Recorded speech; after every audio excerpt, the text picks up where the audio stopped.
Shalom, la paix du Christ à tous ceux qui nous reçoivent ce soir. Vous êtes bien sûr LVS TV, la chaîne qui nous permet également de préparer nos âmes à l'enlèvement du Seigneur. Nous sommes ce soir réunis autour de ce plateau. Homme de Dieu, dites-nous la vérité, comme il est de coutumier. Tous les 2 dimanches sur 4, donc sur 2, je veux dire, nous nous réunissons pour parler un peu de ce qui se passe dans les églises et ce que nous vivons communément tout le temps dans la marche avec Christ. Vous savez qu'il y a plusieurs choses et là nous parlons également de ce que les hommes de Dieu font et ce que les fidèles font également sur ce plateau. Et le nom de l'émission c'est Homme de Dieu, dites-nous la vérité. Et là nous allons retirer la vérité auprès de 2 hommes de Dieu qui sont avec nous ce soir pour parler du divorce en milieu chrétien. Donc certainement vous êtes assis chez vous, vous nous recevez, merci pour la confiance déjà. Et nous voulons que vous participiez aussi à cette émission via le numéro de téléphone qui va s'afficher au bas de vos petits écrans. Donc vous pouvez appeler, poser vos questions, pourquoi pas soutenir ce qui peut se dire sur ce plateau. Alors pour cela, je ne suis pas seule, comme je le disais, je suis accompagnée de 2 hommes de Dieu. À ma gauche, vous avez le révérend Fortunio, homme de Dieu, bonjour. Bonjour, comment Ça va bien et vous? ça va très bien. Bon, aujourd'hui c'est dimanche, comment vous avez passé le culte? Le culte a été passé dans de très bonnes conditions. Le Saint-Esprit était au rendez-vous, comme d'habitude, c'est notre ami de tous les jours. Et voilà. Ok, gloire à Dieu. Et à ma droite, vous avez le révérend, donc le consultant maison, le révérend Alain Roger, que vous connaissez déjà d'ailleurs, homme de Dieu, Shalom. Shalom. Comment allez-vous? Jésus est vivant, l'âme du serviteur de Dieu est vivante. Et par la grâce de Dieu, nous nous portons très bien. Et voilà, c'est cette grâce encore d'être avec vous ce soir pour parler des choses qui concernent mon royaume, le royaume de mon Père. Voilà. Et le dimanche aujourd'hui, il y a un culte quand même que vous avez... Oui, nous avons passé un culte tout à fait merveilleux. Vous savez, la présence de Dieu, il n'y a rien qui soit extraordinaire que la présence de Dieu. Et lorsque vous êtes dans cette présence-là, vous n'avez même pas envie de visiter un autre monde. Voilà, c'est tellement merveilleux. Nous avons passé un culte glorieux. Et le Seigneur était glorifié. C'était bien, très bien. Ok, pour nous sur ce plateau, comme j'ai pour habitude de le dire également à LVS TV, c'est le Saint-Esprit de Dieu qui nous conduit également parce que tout le temps, il y a des hommes et des femmes, des serviteurs de Dieu qui passent sur ce plateau pour invoquer la présence de Dieu et nous avons cédé la place à notre Dieu sur cette chaîne. La preuve en est qu'elle est 100% chrétienne.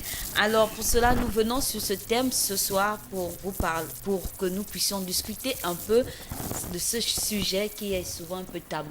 Dans les églises, on en parle un peu, pas trop souvent. Donc souvent, on a même peur de toucher ce côté. On ne veut pas parler du divorce. On ne veut même pas savoir s'il y a un frère qui a divorcé parce que parfois ça frustre un peu les âmes aussi. Donc ce soir, nous voulons parler du divorce. Et pour commencer, nous voulons savoir un peu la définition pour rentrer déjà. Donc le prophète Fortunio, si vous pouvez commencer par définir déjà le divorce, afin que ceux qui nous suivent puissent comprendre également de quoi nous allons parler. Que Dieu soit élevé. Théologiquement parlant, le dictionnaire de Dieu n'a pas de divorce. Maintenant, humainement parlant, le divorce, donc, c'est la séparation de 2 personnes qui étaient unies. Ce mot divorce n'est pas dans le dictionnaire de Dieu. Voilà. Je voulais que ça soit déjà clair. Oui. Voilà. D'accord. Et le révérend, s'il faut ajouter quelque chose? Oui, mais nous n'avons pas d'autre définition à donner. Il a déjà dit, le divorce, en d'autres termes, c'est la séparation, la rupture, on va dire, d'un contrat entre 2 personnes. Vous savez, 2 personnes sont liées par le couple, je veux dire, est lié par un contrat. Et ce contrat est appelé le mariage. Lorsqu'on arrive à rompre donc ce contrat, c'est en ce moment qu'on parle de divorce. Donc ce n'est que la rupture, n'est-ce pas, d'un contrat appelé mariage. C'est en ce moment qu'on parle de divorce. Voilà, donc en d'autres termes, de manière la plus simple, c'est la rupture du contrat, du mariage. C'est ce qu'on appelle le divorce. Et c'est un langage qui est tout à fait humain. Ok, donc avant de commencer toute chose, nous allons d'abord nous rafraîchir par un petit clip qui va nous aider également à nous permettre également de nous préparer pour poser nos questions et pour écouter ce que les hommes de Dieu vont nous dire sur ce plateau. L'école privée de santé du Gabon, une école de qualité pour la formation du personnel de santé, située à l'ancienne Sopraga, face à l'hôtel Excellence. L'école privée de santé du Gabon, un cadre agréable, un corps enseignant professionnel expérimenté. Cette année, l'école privée de santé du Gabon organise le perfectionnement professionnel des infirmiers assistants, agents publics, pour passer de la catégorie B2 en B1, infirmier polyvalent, infirmier accoucheur. Vous êtes appelé à prendre des enseignements en soirée de 16h à 20h30. Par ailleurs, les inscriptions se poursuivent en formation initiale de 8h à 13h dans les filières ci-après: sage-femme, infirmier d'état polyvalent, technicien supérieur de laboratoire, technicien supérieur de radiologie, technicien supérieur de pharmacie. La rentrée de classe est fixée au 5 mars 2019. Pour tout renseignement, appelez-nous au 07 90 41 44, au 06 86 06 82. Voilà, nous voici de retour sur le plateau et cette fois-ci, nous n'avons pas eu la possibilité de suivre la vidéo et nous avons pris la publicité. Cela, c'est pas aussi mauvais parce qu'il y a beaucoup de gens qui cherchent où se former et comment être formé. Voilà, une école pour vous qui va vous aider aussi, pourquoi pas, à suivre une bonne formation. Donc pour cela, nous avons commencé par définir le thème et nous voulons déjà un peu parler, parce que si on parle du divorce, c'est qu'il y a eu union, il y a eu des êtres qui se sont unis, il y a eu mariage. Donc parlez-nous brièvement du mariage. C'est quoi le mariage? Qu'est-ce que le mariage?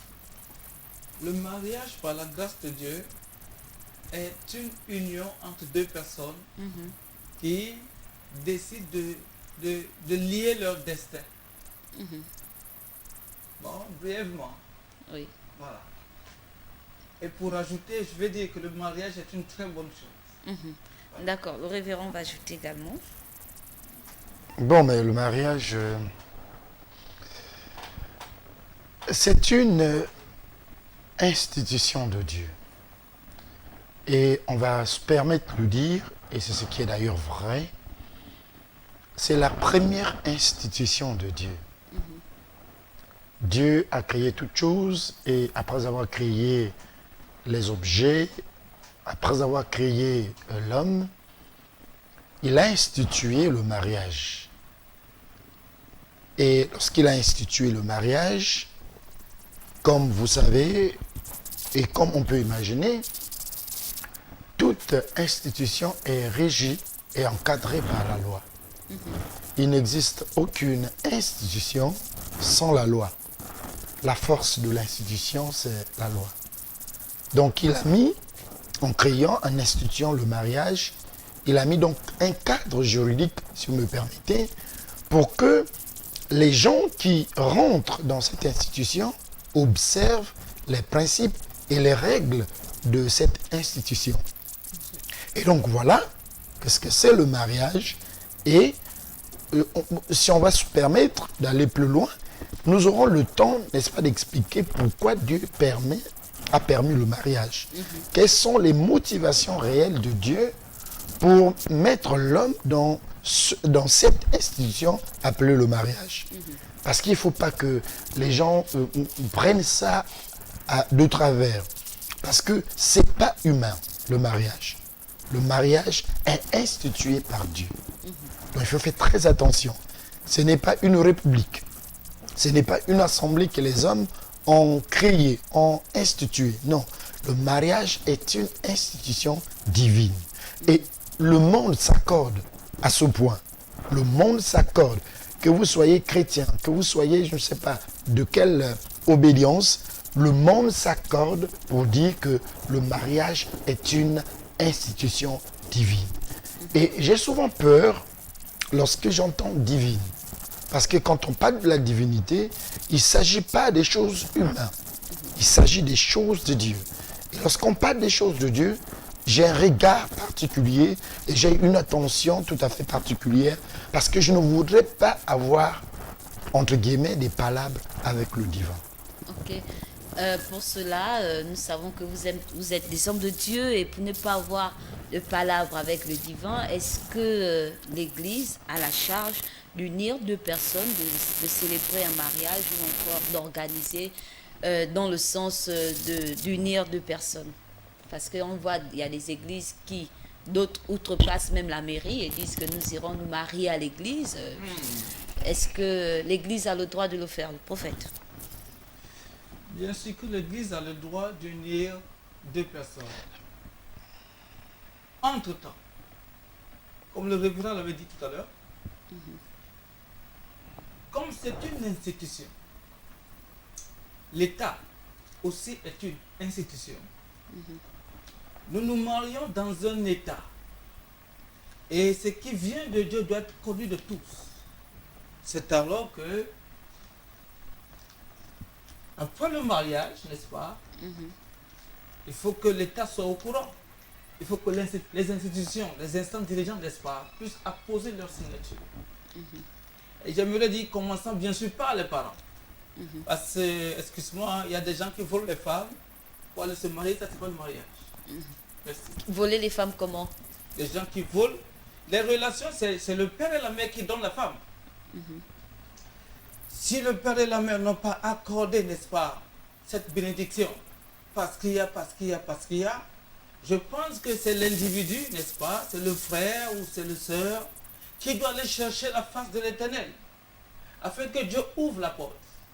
Si Dieu n'ouvre pas, et qu'on vient ici, à l'église, chez moi, je n'unis pas, je ne bénis pas. Ah, vous bénissez, vous ne bénissez. Je n'unis pas. Je ne touche même pas à cela. Voilà. Donc vous avez l'habitude de marier. Allez sur YouTube, je marie les gens. Voilà. Le tout dernier mariage c'était passé à la mairie du 3e arrondissement, c'est sur YouTube. Voilà. J'unis les gens. Mais j'unis les gens que d'abord, le ciel a accordé la prière de cette union. Voilà. Le révérend, puisque vous êtes le consultant, vous avez quelque chose à dire aussi à ce moment?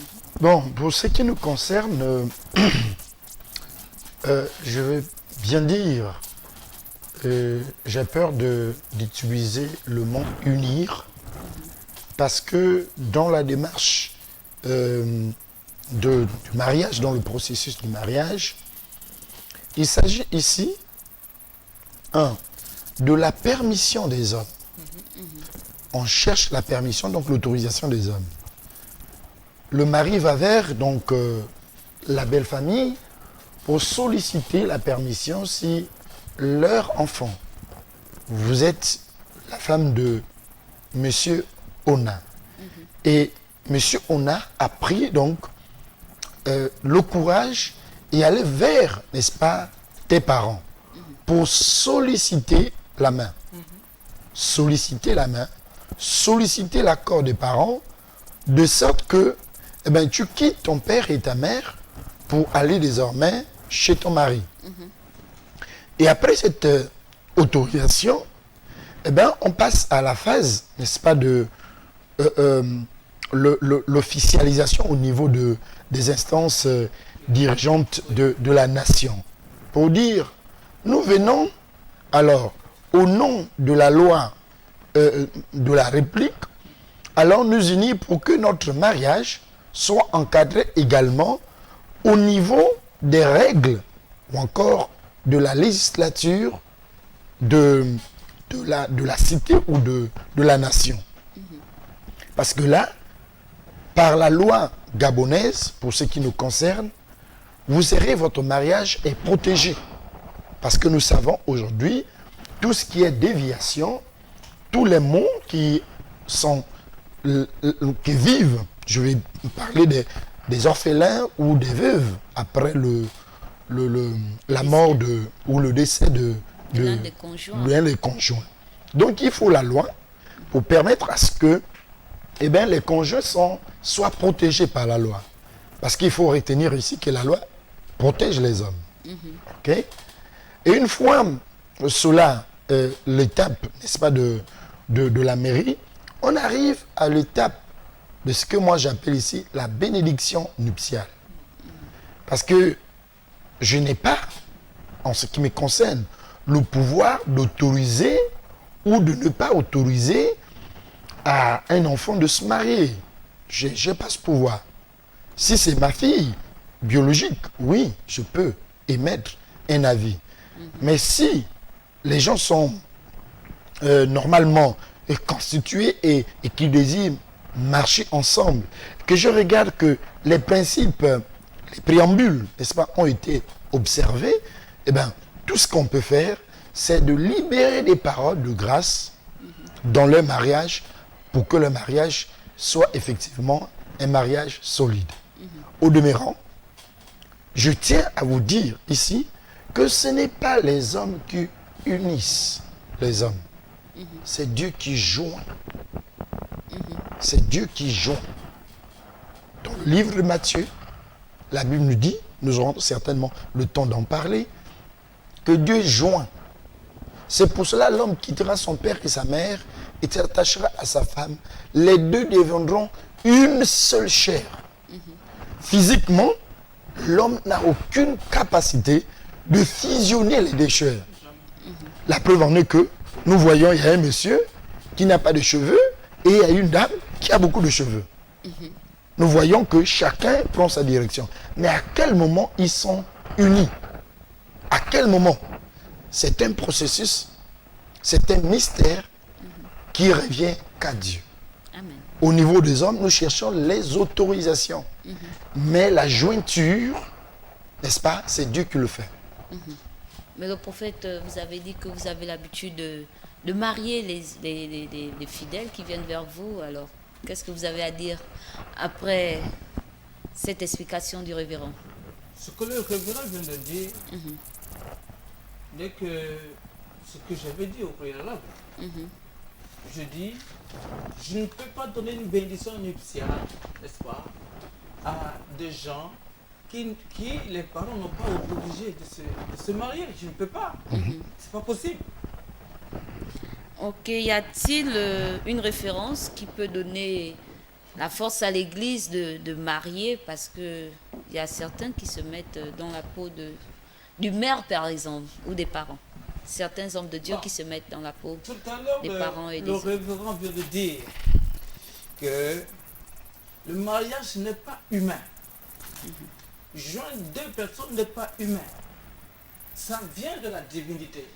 C'est Dieu qui donne ce saint pouvoir que Dieu donne à son oint ou à la personne, n'est-ce pas, qu'il a permis à la personne à qui il a donné ce pouvoir. C'est un pouvoir divin.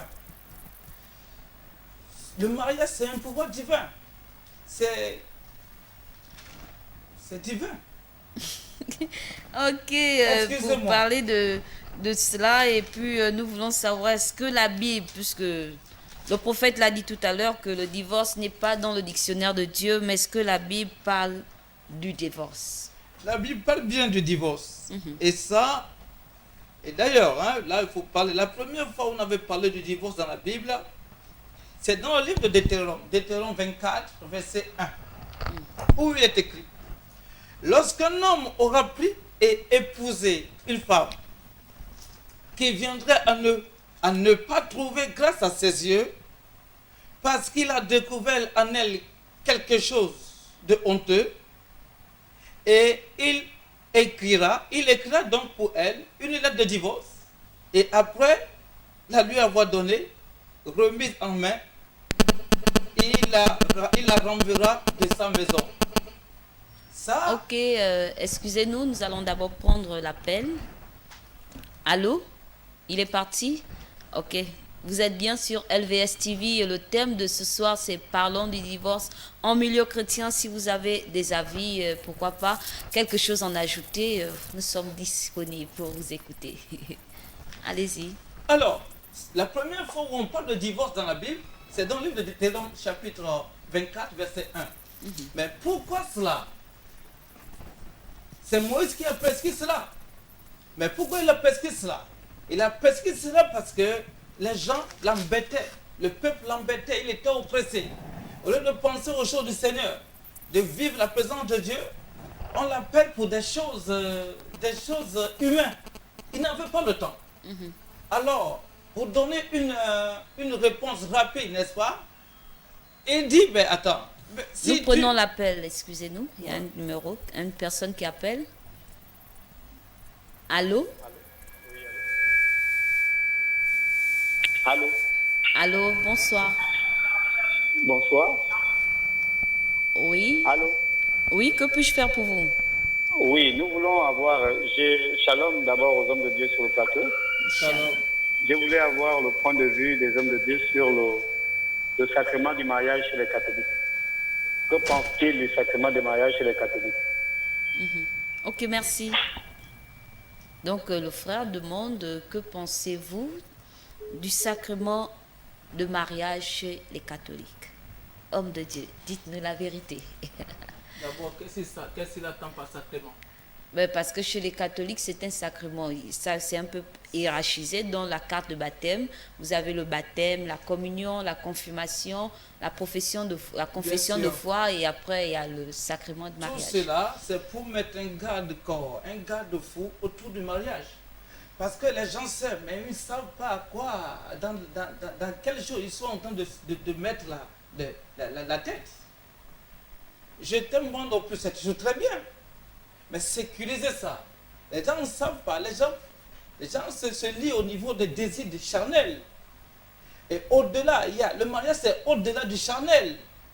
J'ai écouté des gens, excusez-moi mon révérend, même des hommes de Dieu qui disent que le mariage, c'est que le sexe. Mais attends, ils sont de l'autre côté de la plaque. Le mariage, c'est une fusion entre deux êtres humains qui décident d'abord de vivre ensemble, de voir dans la même direction. Le mariage, c'est grave. Donc, ce n'est pas un sacrement. C'est un sacrement, je vous assure. C'est pour cela, dans la religion catholique, n'est-ce pas, si je peux me permettre d'appeler religion, on met toute une sécurité, tout un garde-corps, parce que on a constaté que les gens reviennent en pleurant. Les gens reviennent en pleurant. En pleurant, pourquoi? Mon père, j'étais déçu parce que je ne savais pas qu'il était comme ça. Mon père, voilà, je ne savais pas que c'était une mauvaise femme. Mon père, je ne savais pas qu'il ne savait pas faire la cuisine. Mon père, je ne savais pas que voilà, il avait un problème d'enfantement. Mon père ne savait pas qu'elle était une femme stérile. Tout ça, les gens se mettent dans le mariage parce qu'ils s'aiment. Mais ce n'est pas parce qu'ils oublient que Dieu est à l'intérieur. Dieu est la colle qui unit les deux personnes. C'est pour ça, en cas de problème, on vient voir l'homme de Dieu. Pourquoi? On voit un homme de Dieu, on voit Dieu. Et ça, c'est très important. Le révérend. Bon, s'il faut répondre à la question du frère, effectivement, le mariage, si on peut regarder comment fonctionnent nos frères de l'Église catholique, le mariage est un sacrement. C'est quelque chose de profond, n'est-ce pas? Et donc, il faut encadrer cela avec, je veux dire, une certaine juridiction, non seulement des hommes, mais céleste. Donner donc et montrer à l'homme l'importance du mariage et le considérer, l'amener à un rang, n'est-ce pas, de sacrement, comme le sacrement de baptême et autres choses qui sont au niveau de l'Église catholique. Vous savez, le mariage, pourquoi nous disons qu'il est divin? La relation qui existe entre Dieu et les hommes, c'est une relation de mariage. Une relation de mariage. Peu importe ce qu'on peut dire, si nous disons que Dieu est notre Père, mais il est notre Père parce qu'il épouse qui de nous pour que nous soyons, n'est-ce pas, ses enfants. Parce qu'il faut, pour être le fils de quelqu'un, il faut imaginer au préalable qu'il y a eu un mariage. Donc la relation que nous avons avec Dieu, c'est une relation de mariage. Et si je me permets d'aller un peu plus loin, le livre, n'est-ce pas, d'Éphésiens au chapitre 5, nous dit clairement que Christ est l'épouse de l'Église. Mais qui est l'épouse? L'épouse, c'est l'Église. Qui est l'Église? Mais l'Église n'est autre que les sujets de celle-ci. Donc, les hommes. Donc, vous voyez, la relation qui existe entre les hommes et Dieu, c'est une relation, n'est-ce pas, entre époux et épouse. Donc, il faut faire très attention. Quand nous allons plus loin, et j'aurai peut-être l'occasion d'en parler, comme je le disais tout à l'heure, on va se rendre compte que Christ est descendu sur la terre pour réconcilier les hommes avec Dieu. Or, la réconciliation, c'est un langage, n'est-ce pas, passez-moi l'expression, des amoureux. Ok, nous allons marquer une pause de temps de souffler et faire passer la publicité également.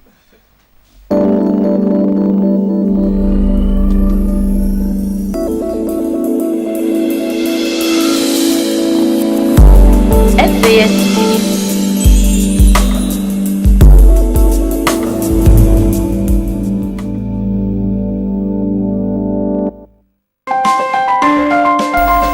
Vous êtes sur LVS. Vous êtes opérateur économique, entité religieuse ou particulier. Vous souhaitez faire promouvoir votre produit, votre société, votre environnement ou vos capacités. LVS est la télévision qu'il vous faut pour toutes vos publicités, annonces, messages et communiqués. Le meilleur impact de vos publicités promotionnelles ne peut se faire que chez nous. Pour nous contacter, c'est simple. Composez le 01 77 23 73 ou le 06 83 00 26. La meilleure publicité promotionnelle, c'est sur LVS. LVS, sauvons nos âmes.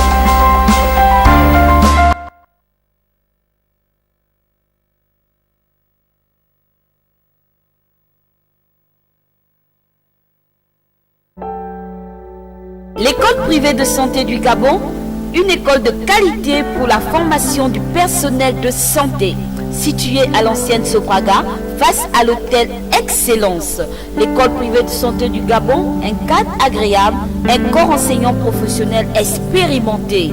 Cette année, l'école privée de santé du Gabon organise le perfectionnement professionnel des infirmiers assistants, agents publics, pour passer de la catégorie B2 en B1, infirmier polyvalent, infirmier accoucheur. Vous êtes appelé à prendre des enseignements en soirée de 16h à 20h30. Par ailleurs, les inscriptions se poursuivent en formation initiale de 8h à 13h dans les filières ci-après: sage-femme, infirmier d'état polyvalent, technicien supérieur de laboratoire, technicien supérieur de radiologie, technicien supérieur de pharmacie. La rentrée de classe est fixée au 5 mars 2019. Pour tout renseignement, appelez-nous au 07 90 41 44 au 06 86 06 82.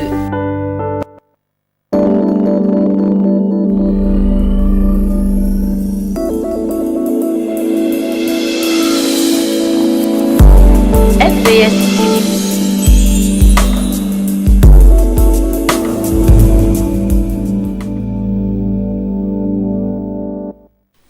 Poursuivons l'émission Homme de Dieu, dites-nous la vérité. Le thème de ce soir, c'est parlons du divorce en milieu chrétien. Donc vous et nous devons parler du divorce. Ce n'est pas un sujet à outrepasser comme ça, parce qu'il y a beaucoup de gens qui en souffrent et nous ne voulons pas que ça continue, parce que il y a des fortes... pour ceux qui font des calculs, il y a un haut pourcentage pour les chrétiens au niveau du divorce, et nous voulons arrêter cela et nous refusons cela sur LVS TV. Voilà pourquoi nous parlons du divorce et savoir si déjà chez vous, vous appréhendez le divorce, si vous acceptez. Donc, lieu d'appeler alors sur ce plateau, afin que les hommes de Dieu lâchent la vérité pour nous sur ce plateau.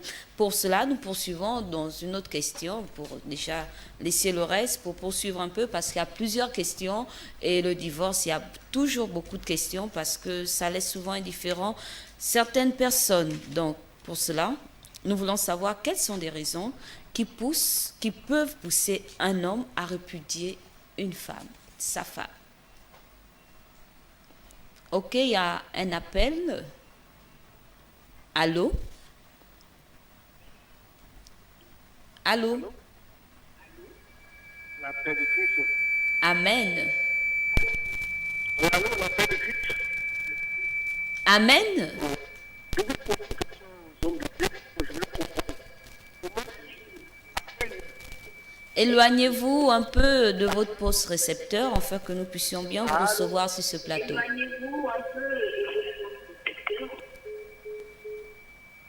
Ah, il s'est en est là. Nous continuons sur ce plateau. Donc, nous allons prendre cette question avant que le fidèle téléspectateur de LVS nous rappelle. Quelles sont les raisons qui peuvent pousser un homme à répudier sa femme? Prophète Joël. Prophète Fortuné.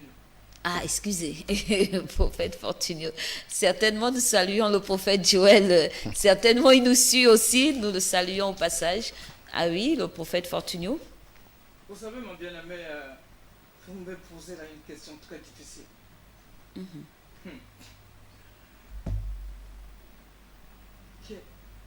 Quelles sont les raisons qui peuvent pousser un homme à répudier sa femme? Ah, Je vous assure que c'est une question pour moi qui est très difficile. Ouais. Parlons en milieu chrétien. On est d'accord? Alors, encore que le divorce en milieu chrétien ne doit pas exister. L'une des premières questions, raisons qui peut pousser un homme à répudier sa femme, serait peut-être qu'il ne s'accorde pas sur le plan spirituel. Tout part de là. Je parle parce que j'ai résolu beaucoup de problèmes là-dessus. Pourquoi? Ça commence d'abord que le fait que la femme prie de son côté, l'homme prie de son côté. Prophète, nous allons prendre l'appel. Ouais. Il y a un téléspectateur.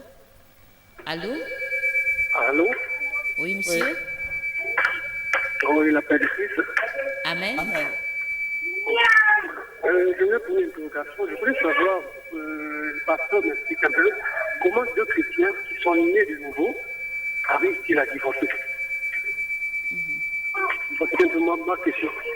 Ok, merci. C'est le frère?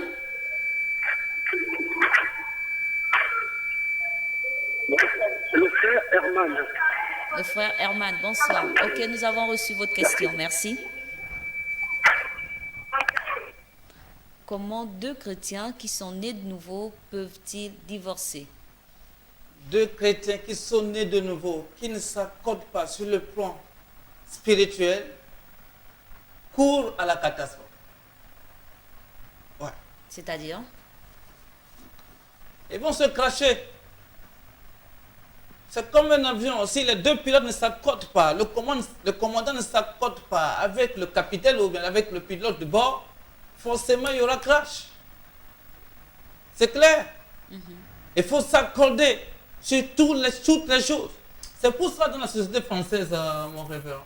Dans la société française aujourd'hui, tout ce que l'homme fait, la femme doit être au courant.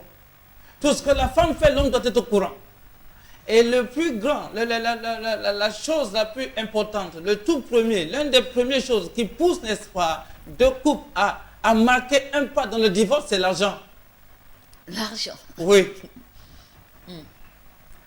Le fait de ne pas payer ensemble, l'autre fait des dépenses qui ne disent pas l'autre. Enfin, vous ne savez pas qu'un jour, manquer dans la présence de Dieu entre mari et femme amène déjà des virus. Ça va commencer par grisonner. Il y aura toujours des malentendus entre eux. Mais si à chaque fois, comme Adam et Ève à chaque fois étaient dans la présence de Dieu. Et tout ce qui se passait, si Ève avait dit à Adam, ah, le serpent avait dit ça, mais quand même il faut essayer de regarder. Je pense qu'on ne sera pas aujourd'hui en train de parler du divorce. Alors, pour ne pas, je préfère répondre le contraire de cette question, pour ne pas commencer à marquer des pas de divorce, passer tous les jours dans la présence de Dieu. C'est une grande recommandation, je dis. Je le fais tous les jours. Oh, je suis entré maintenant dans ma 13e année de mariage. Ça ne veut pas dire qu'il n'y a pas de problème. Il y a des problèmes, mais dans ces problèmes, nous les résolvons, n'est-ce pas, dans la présence de Dieu. Et l'onction annule tout. Amen. C'est ce que je peux dire. Ok, le révérend. Alors, j'ai envie de répondre à la fois à ta question, à la question, la préoccupation de notre téléspectateur, parce qu'en fait, on est là pour vous. Alors, pour votre question, je me réfère exactement à la démarche des pharisiens qui abordent le Seigneur et qui posent exactement la même question. Et elle est écrite dans le livre, dans l'évangile de Matthieu au chapitre 19. Il est écrit au verset 9, au verset 6, 3 plutôt. Les pharisiens l'abordèrent et dirent, pour l'éprouver, j'espère que ce n'est pas pour éprouver les hommes de Dieu, est-il permis à un homme de répudier sa femme pour un motif quelconque? Un motif quelconque. Et le verset 4 dit, il répondit, n'avez-vous pas lu que le Créateur au commencement fit l'homme et la femme, et qu'il les dit, c'est pourquoi l'homme quittera son père et sa mère, s'attachera à sa femme, les deux deviendront une seule chair. Ainsi, ils ne sont plus deux, mais ils sont une seule chair. Que l'homme donc ne sépare pas ce que Dieu a joint. Que l'homme ne sépare pas ce que Dieu a joint. En fait, spirituellement parlant, il est impossible que deux frères, un frère avec une sœur, nés de nouveau et qui marchent dans la présence de Dieu, les deux, il est spirituellement impossible qu'on parle de séparation du corps. Impossible. Impossible. Maintenant, les gens qui s'amusent par leur motif quelconque, par leur raisonnement quelconque, de pouvoir dire je ne veux plus de cette femme, je ne veux plus de cet homme, s'expose à la sanction de Dieu. Il faut que les choses soient claires. S'expose à la sanction de Dieu. Je vais vous dire quelque chose de très bête. Madame Ona, lorsque vous êtes passé à la mairie, il y a monsieur le maire qui a dit ceci. Et j'aimerais que les téléspectateurs me suivent très bien. Il dit, au nom de la loi, je vous déclare mari et femme. Et il va un peu plus loin. Il dit, ce mariage ne peut être dissous que pour 2 ou je crois 3 raisons. La première raison, la séparation ou la mort de un des époux. Et que sont les Écritures. Ok? La deuxième raison, il dit, la décision du tribunal. Autrement dit, lui qui a décidé, lui qui a dit, je vous unis, je vous déclare mari, il se désengage. Il dit, moi je ne peux plus renier ce que moi j'ai dit. C'est fini. Oui. Si vous avez les palabres, ne revenez plus chez moi. Allez là-bas. Trouvez d'autres méthodes là-bas. Donc c'est pour vous dire que lorsque Dieu a joint, C'est fini. c'est fini, c'est fini. Bon, ne me posez pas la question à quel moment Dieu joint le mariage. Sinon, c'est que... C'est toute une étude aussi. Donc, Ouais, un c'est une pause, on enseignement. va répondre. C'est tout un enseignement. Donc, vous voyez, c'est essentiel. C'est essentiel. Les hommes ont trop des motifs, trop des excuses pour trouver, n'est-ce pas, des poux dans les têtes de personnes qui n'ont pas de cheveux. Donc, pour répondre à la question du frère, si jamais il y a des deux frères sont nés de nouveau et qui divorcent, ça veut dire qu'il y a l'un qui... Il y a quelque chose qui ne va pas. Je peux répondre à Il y ça. a quelque chose qui ne va pas. Mon Allez-y. révérend. Excusez-moi. Allez-y. Le divorce n'existe pas dans le Seigneur. Vous vous êtes déjà collés, vous vous êtes déjà joints par Dieu et nous, les hommes de Dieu, les autorités en place, ont parlé. Vous savez, quand Jésus est rentré dans la matrice de Marie, l'ange a dit, l'Esprit vient sur toi. Quand un homme de Dieu déclare, à partir de ce jour, vous êtes liés, c'est fini. Il n'a même plus le droit, il ne peut pas. Moi, je sais comment on chasse les démons, je ne sais pas comment faire remplir de quelqu'un de démon. Voilà. Ok, alors nous allons passer à une autre question, de savoir aussi quel est le cas où dans le cas où la femme peut sentir une pression ou une menace face à son mari, peut-elle divorcer si elle se sent en danger? Non. Regardons un peu les choses correctement. Permettez que je lise encore, puisque nous sommes là pour ça. C'est un sujet très sensible. Je crois que les amis de ceux qui pensent le divorce seront très mal à l'aise de m'entendre parler. Ils vont quand même souffrir parce que je parle, n'est-ce pas, pour le salut des hommes. Alors, il est écrit dans 1 Corinthiens chapitre 7, que nous savons très bien, et je vais lire à partir du verset 2. Le verset 2 dit ceci. Toutefois, pour éviter la débauche, que chacun ait sa femme et que chaque femme ait son mari. Dans d'autres versions, il est écrit pour éviter l'impudicité. Alors, dans le même livre de 1 Corinthiens, si nous repartons un peu en arrière, au chapitre 6, et nous lisons exactement le verset 9, il est écrit, « Ne savez-vous pas que les injustes n'hériteront point le royaume de Dieu? Ne vous y trompez pas, ni les débauches, ni les débauchés, ni les adultères, ni les idolâtres, ni les efféminés, ni les homosexuels, ni les voleurs, ni les cupides, ni les ivrognes, ni les outragés, ni les ravisseurs n'hériteront le royaume de Dieu. » Et donc Dieu dit, attention, pour éviter, parce que le royaume de Dieu c'est un territoire. Il n'existe pas un étranger qui rentre dans le Gabon s'il n'a pas rempli les conditions, n'est-ce pas, requises pour que la personne rentre dans le territoire. Si vous voulez aller au Bénin, si vous voulez aller, je ne sais pas, en Afrique du Sud, il faut remplir les conditions qu'il faut. Et la Bible a ces conditions. Le royaume des cieux a ces conditions. Il dit, les débauchés ne peuvent pas rentrer dans mon royaume. Les ivrognes ne peuvent pas rentrer dans mon royaume. Les adultères ne peuvent pas rentrer dans mon royaume. Et donc, il dit, attention, pour éviter la débauche, il faut que chaque femme ait son mari, chaque homme ait sa femme. Sinon, si vous sortez de ce cadre, vous êtes dans la débauche et donc vous êtes exposé, vous êtes disqualifié de rentrer dans le royaume des cieux. Même si on vous fait 25 messes de requiem après votre mort, vous n'aurez jamais le royaume des cieux parce que dès le départ, depuis votre départ, vous n'avez pas rempli les conditions pour rentrer dans le royaume des cieux. Donc, peu importe ce qu'on peut vivre dans le mariage, peu importe la menace, l'oppression, tout. Il n'est pas écrit. On a dit, Moïse, la Bible dit, Jésus a dit que si Moïse a mis cette parenthèse de divorce pour raison d'infidélité,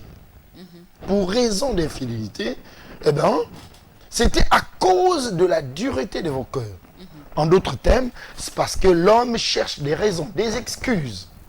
Ma femme est comme ça, mon mari est comme cela. Et à cause de toutes ces excuses ou de ces chefs d'accusation qu'on met sur la tête des autres, c'est comme ça qu'on trouve des raisons pour se séparer.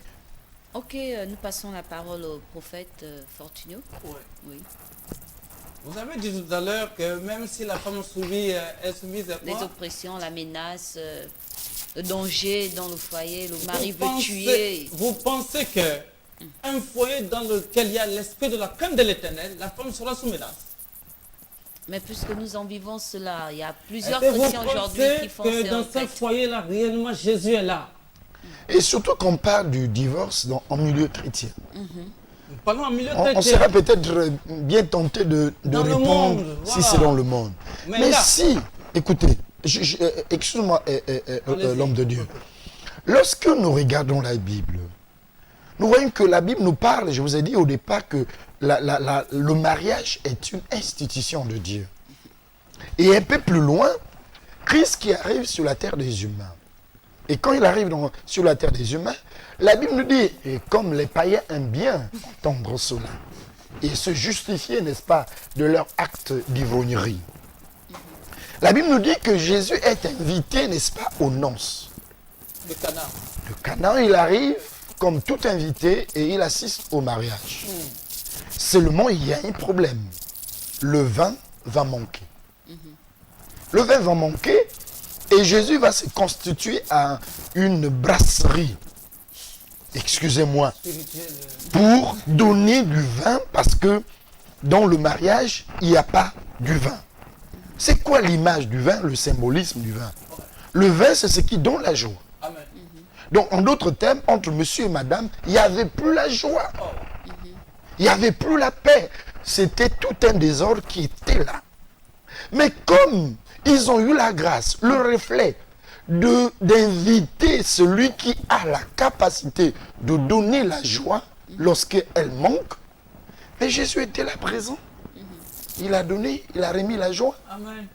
Et la Bible dit qu'ils se sont même demandé, mais comment ça se fait-il que cette joie-là n'était pas là dès le départ? Donc, en fait, c'est pour vous dire que si vous êtes dans un mariage, vous êtes chrétien, vous avez l'obligation de mettre au cœur de votre mariage la personne de Christ.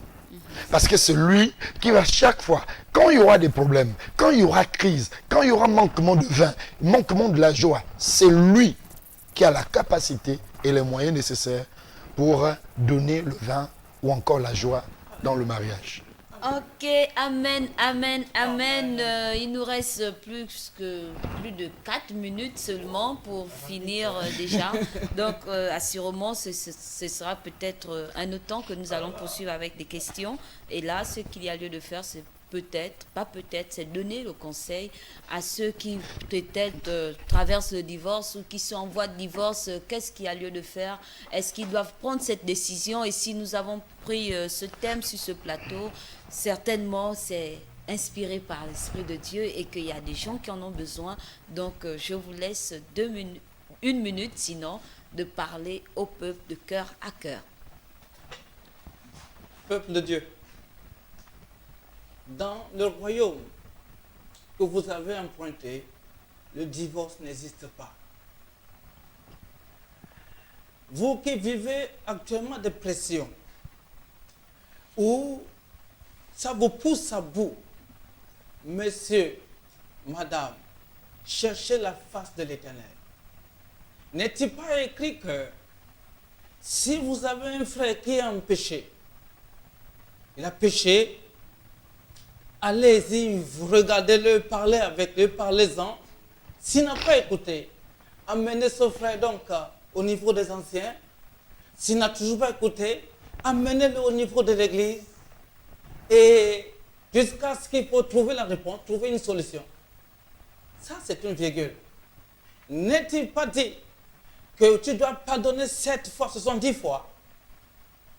Madame et messieurs, les citoyens et les citoyennes du royaume, calmez-vous.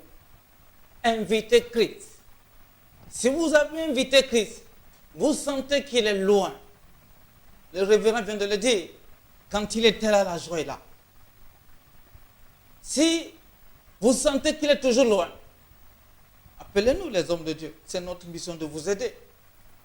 Si vous avez parlé au niveau de votre église, ça n'a pas. Votre pasteur n'a pas pu. Mais appelez sur l'antenne, les hommes de Dieu sont là. Le révérend est là. Il y aura aussi plusieurs hommes de Dieu qui seront là. Christ est la solution pour je ne vais pas dire la réconciliation, parce qu'il n'y a pas de divorce en Christ. Christ est la solution pour que l'amour règne, la joie règne, la vie de Dieu règne. À toi qu'on dit, madame, que tu es devenue maintenant grosse, tu as déjà la vergitude, tu n'es plus jolie, tu n'es plus ceci, madame, tais-toi. Ne l'écoute pas, c'est le diable qui parle à ton cœur. Délivre-le au nom de Jésus. Impose la main la nuit au nom de Jésus. Et parle, et tu dis au nom de Jésus, je t'impose que tu es mon mari. S'il va ailleurs, il devient impuissant. Merci Saint-Esprit, amen. Amen. Voilà. Le révérend, c'est très fort. Merci encore, prophète Fortunio. Je voulais m'intéresser aux hommes mariés, aux femmes mariées, que vous êtes des hommes de valeur. Et la reconnaissance de la valeur de l'homme se trouve dans sa parole, dans ses engagements, dans ses décisions et surtout lorsqu'il s'agit des décisions d'ordre vital. Vous avez pris devant les hommes, vous avez pris devant les autorités et surtout devant Dieu l'engagement solennel de vivre ensemble dans des temps d'épreuve comme dans des temps, n'est-ce pas, de joie. Honorez la décision avec laquelle vous l'avez prononcée avec toute simplicité et honnêteté ce jour. Le redire ou se contredire ou revenir à cette décision est une condamnation qui est déjà scellé pour vous. C'est pour cela. Dieu pouvait dire à Moïse, ou encore Jésus pouvait dire, n'est-ce pas, aux principaux sacrificateurs, aux scribes qui ont posé la question, est-ce qu'il était permis à un homme de répudier une femme? Parce que la dureté des cœurs, surtout de chez nous les hommes, est telle que la femme quelquefois est considérée, excusez-moi les mamans, excusez-moi mes chères sœurs, la femme chez certains hommes est considérée comme si c'était une paire de chaussures qui a un temps et une période d'utilisation. Et après, il faut changer. On oublie une chose, que la femme qui est avec toi est celle qui a traversé des moments difficiles avec toi et qui t'a accompagné dans les conditions dans lesquelles où tu es aujourd'hui. Il faut savoir que la Bible dit clairement que ne vous y trompez pas. Ce qu'un homme aura sémé, il le moissonnera. Si tu sèmes le divorce avec ta femme, sache que tu as sémé, n'est-ce pas, le divorce avec Dieu et tu récolteras malheureusement, une séparation éternelle avec ton Créateur. Vivement que Dieu vous bénisse. Ok, nous prions afin que cette émission aussi nous range et nous sorte des mentalités du monde, à penser du divorce souvent. Et à LVS TV, nous prions afin que vous soyez toujours unis et nous bénissons tous les couples qui nous ont suivis aujourd'hui. Et ceux également qui aspirent au mariage, vous avez déjà écouté le nécessaire et nous allons continuer pour un prochain numéro le 24 mars, lorsqu'il sera 16h pile à LVS. Vous aurez votre émission Homme de Dieu, dites-nous la vérité. Merci, chers invités. À honorer à notre appel. Nous bénissons encore notre Dieu et bonne suite de programme sur LVS TV.